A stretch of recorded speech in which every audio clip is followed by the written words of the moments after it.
Deirtear go le bé níróga agus an gadarát ná nach náró tú lá.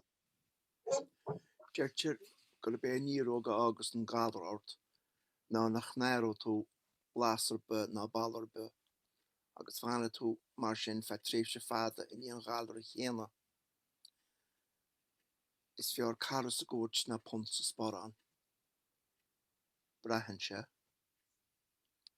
Tá práise go leog dianta go gáiliú na vaccíní bus, ar ná chuir rud a behéile seachas sin íontas ar muid anéing. An mhóín dé, an sagartín dearag. Ceol chuirm íróil. Is fear fíróil ná blasar be.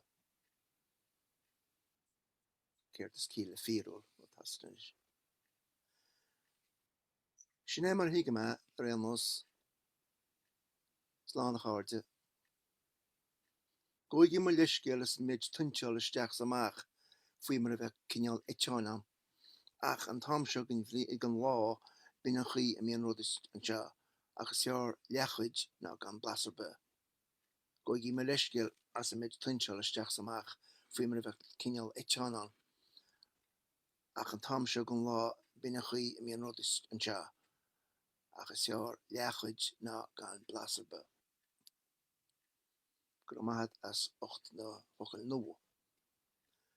Ní bhíon aspa be ranganna chuid mhór ach ar an eisce an na léanta seo, ach go háirid ar na meán thomarsáide, chuid bheith múinteoirí gon scothán chomá.